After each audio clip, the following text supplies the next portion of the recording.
자, 여기서부터 한번 보겠습니다. 이제 표본 추출입니다. 표본. 자, 오늘 지금 여기서는 이제 표본이 어떻게 되느냐, 추출 방법이 어떻게 되느냐. 그래서 아까 말씀 주신 것처럼 왜 여론조사에서 잘못 게 나오느냐? 그럼 표본을 잘못 뽑아서 그래요. 표본을 어떻게 뽑느냐? 이걸 어떻게 하는 건지 설명드리도록 하겠습니다. 자, 우선 문제의 정립, 가설의 설정, 조사 설계, 자료 수집, 분석 보고서입니다. 거의 다 왔습니다. 여러분 거의 다 왔어요. 표본 추출에서 약간 어렵습니다만 얘기는 할만해요. 거기서부터 실험보다는 훨씬 쉬워요. 첫 번째 가장 어려웠던 건 뭐예요? 제3의 요인, 그쵸? 두 번째, 어제 어려우셨어요? 네? 실험 방법. 그 다음에 신뢰도와 타당도. 거기서 좀 어려우셨고요. 이거는 그닥 할만합니다. 표본 추출 방법은 그닥 할만해요. 자, 그렇다면 표본을 왜 뽑는, 표본이 뭔가부터만 좀 설명드리겠습니다. 우리가 알고자 하는 집단을 모집단이라고 합니다. 다시 우리가 알고자 하는 집단을 모집단이라고 합니다. 모집단. 모집단의 특성치를 모수라고 합니다. 뭐라고요? 모집단의 특성치를 모수. 그러니까 모집단의 평균, 모집단의 분산, 모집단의 비율 이런 것들을 모수라고 하고요. 혹은 모수치라고도 합니다. 근데 정확하게 말씀드리면 모수는 모평균, 모분산, 모비율 이런 종류를 말하는 거고, 모수치는 모집단의 평균이 3.5 이런 실제 값들을 만드는 것들을 모수치라고 합니다. 모수치. 근데 그냥 모수하고 모수치하고 비슷하다 보시면 돼요. 아시겠죠? 네, 그냥 넘어갈게요. 자, 우리가 알고자 하는 집단을 뭐라고 한다고요? 모집단. 모집단의 특성치를 뭐라고 한다고요? 모수. 근데 모집단 전체 조사하는 것들을 전수조사라고 합니다. 다시 한번 모집단 전체 조사하는 것들을 전수조사라고 합니다. 그중에 일부를 뽑아 조사하는 것들은 표본조사라고 합니다. 네. 자, 전수조사가 좋을까요? 표본조사가 좋을까요? 자, 다시 전수조사가 좋을까요? 표본조사가 좋을까요? 일반적으로 전수조사가 좋다고 판단을 하십니다만은, 반드시 좋은 건 아닙니다만은, 우선 넘어갈게요. 전수조사가 더 좋다고 알려져 있어요. 하지만 전수조사를 못합니다. 못하는 이유는 뭘까요? 솔직한 말씀, 뭐일까요? 많아서가 아니에요. 비용 때문입니다. 물론, 돈, 그 다음에 비용이고 인력이에요. 돈만 100주 주세요. 제가 다 할 테니까. 전수 못해요. 왜 못해요? 그래서 저 먹태하면 되잖아. 먹태하면. 뭐라고요? 비용 때문에 안 돼요. 그런데 여러분들 답에다가 비용 때문에 못해요. 그러면 돼요? 안 돼요? 그렇게 쓰지 마시고요. 그건 나중에 쓰는 방법 알려드릴게요. 자, 모집단 전체 조사하는 것들은 뭐라고 한다고요? 전수조사. 우리나라 전체 조사하는 거 전수조사가 있긴 합니다. 인구주택 총조사 5년마다 하는 것. 근데 전수조사라고 하긴 하는데 제가 봤을 때는 실제로 진짜 전수조사는 아니에요. 왜냐하면 너무 오래 걸리거든요. 1년간에 하는데 출산하신 분도 있고 돌아가신 분들도 있고 이민 가시면 이 N수가 달라지기 때문에. 그다음에 실제 기관에서는 진짜 전수조사라고 하긴 하는데 진짜 도전하는 거지 실제로 전수조사로 보기에는 조금 어려운 부분은 있어요. 넘어가도록 하겠습니다. 그중에 일부를 뽑아 조사하는 것들은 표본조사입니다. 표본조사. 자, 표본조사는 비용과 인력의 효율적을 위해서 뭐라고요? 비용과 인력의 효율성을 높이기 위해서 표본조사를 하는 거겠죠. 그렇다면 이 표본의 특성치를 통계치라고 합니다. 뭐라고요? 표본의 특성치를 뭐라고 한다고요? 통계치라고 합니다. 그래서 이 통계치를 가지고 모수치를 추정합니다. 뭘 한다고요? 추정 혹은 추론하게 되는데 다시 설명드릴게요. 우리나라 전국에 있는 엘리베이터 고장률에 대해서 조사하고 싶습니다. 근데 전수조사가 현실적으로 힘들단 말이에요. 그래서 일부를 뽑아다가 그 고장률에 대해서 이렇게 언제나 어떻게 돼요라고 추론하는 방법. 이거를 일반적으로 이 방법을 쓰게 됩니다. 그렇다면 표본을 도대체 몇 개를 뽑아야 되냐? 어떻게 뽑아야 되냐? 그게 샘플링. 그게 표본 추출입니다. 다시요. 전수조사가 현실적으로 거의 불가능하기 때문에 표본을 추출하는 거예요.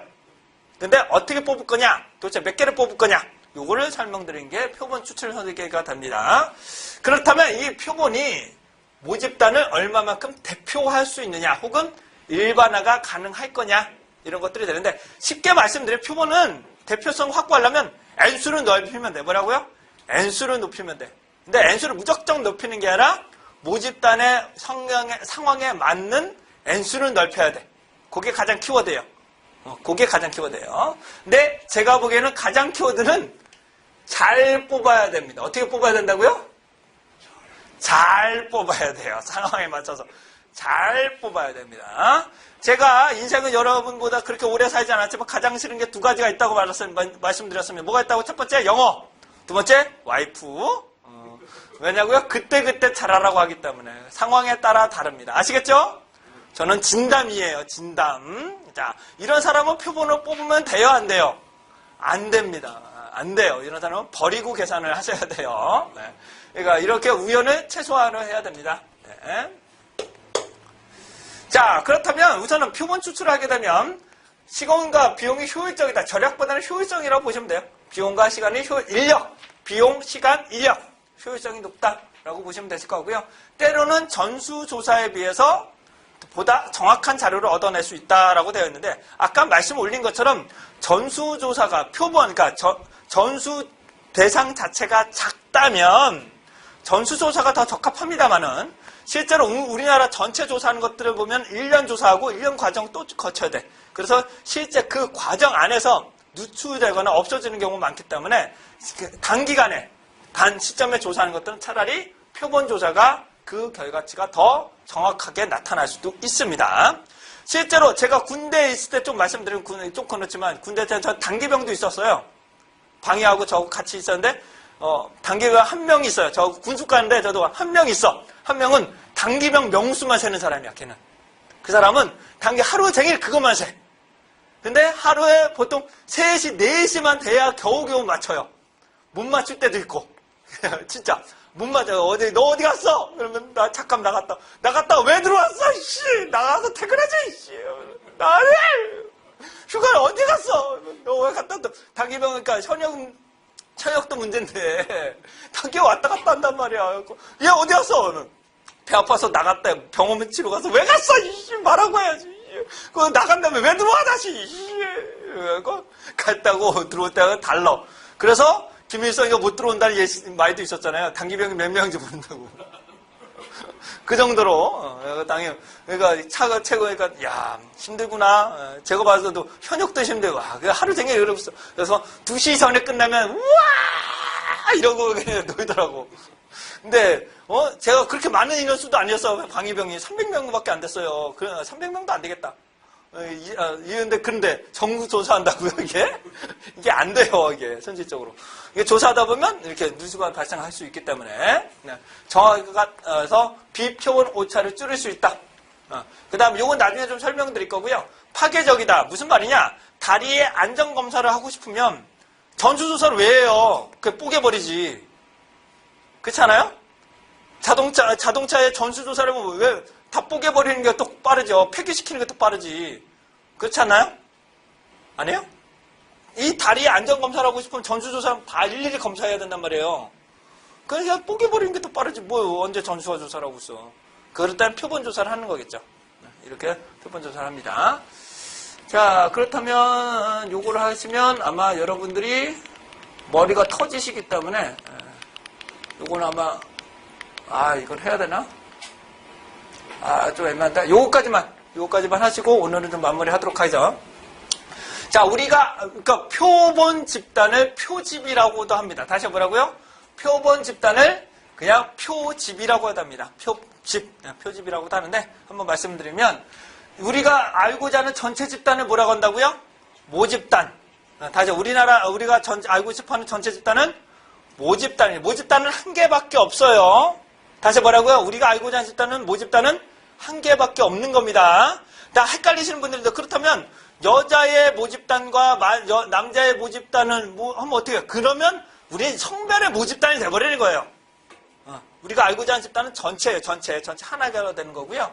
그중에 일부를 뽑아내는 것들은 표본이라고 합니다. 그래서 표본 프레임 혹은 표집 트리라고 하는데 얘는 리스트를 말하는 겁니다. 뭐냐? 모집단의 리스트를 말하는 것들 표집 트리라고 합니다. 표집 트리. 따라서 이런 표본 리스트가 있는 게 좋을까요? 없는 게 좋을까요?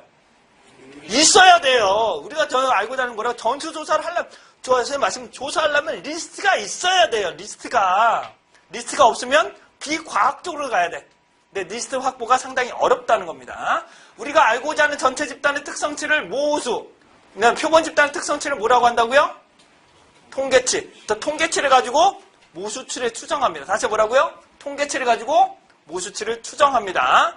자, 이렇게 제가 많은 강의를 하다 보면 일부 좀 계신 분들이 이럽니다. 우리 조사 집단이 40명밖에 없다. 그 40명 다 조사하면 전수조사하지 않냐? 그럼 표본 조사할 필요 없고 나 추정할 필요 없지 않느냐? 이렇게 설명을 하시는데 제가 말씀드리고자 하는 것은 과거, 현재, 미래가 있다면 우리가 원하는 정보는 뭔가요? 과거, 현재, 물론 과거도 중요하고 현재도 중요하지만 우리가 원하는 거는 미래예요. 우리가 원하는 건 미래예요. 그렇지 않나요? 물론 과거도 중요하고 우리가 가장 원하는 정보는요? 아니요. 우리나라 이번 주 로또 번호잖아요. 그러니까 100년 뒤에 로또 번호 필요 없어. 100년 뒤에 10년 전에 로또 번호하고 필요 없어. 우리가 원하는 건 가장 미래, 단기간에 있는 미래를 원하는 건데 40명, 즉 현재가 40명이라고 해서 미래가 돼도 40명일 거냐 말이에요. 언제든지 변할 수 있단 말이에요. 얘네들이 추가 타입을 했을 때 지금 교육을 시키는 사람들이 대리급이야. 그러면 향후에 대리급 요만큼 데려오면 요만큼 될 것이라고 예상을 한다는 거죠. 우리가 원하는 건 미래예요. 미래가 현재가 왔을 때 어떻게 변화될 것인가를 추정한다. 그래서 우리는 추정을 하기 때문에 우리는 전수조사를 현실적으로 못한다는 게 제 주장이에요. 이제 왜냐하면 1분 있다가 제가 죽을지 안 죽을지 어떻게 알아? 그렇지 않나요? 이거 될 줄 알 수가 없어요. 그렇지만 건강하게 오래. 현재 조건은 뭐라고요? 와이프보다 건강하게 오래. 이런 사람을 표본을 뽑으면 돼야 안 돼요? 이런 사람 표본을 뽑으면 안 됩니다. 하지만 리스트에 포함이 돼야 돼요? 안 돼야 돼요? 리스트에는 포함이 돼야 되죠. 이런 걸로 보시면 되실 것 같습니다.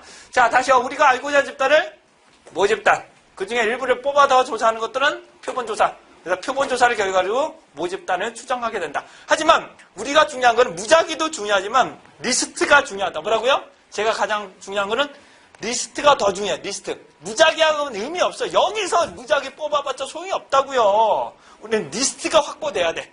리스트를 확보하고 거기서 무작위를 뽑아야 됩니다. 근데 리스트를 확보할 거냐 말 거냐 그거에 따라서 방법론이 조금 달라지게 됩니다. 기운을 팍팍 시작은 하나 둘 셋 합격. 약해 하나 둘 셋 합격. 네, 고정되어졌습니다. 네. 이러다가 합격은 하셔야 될 텐데.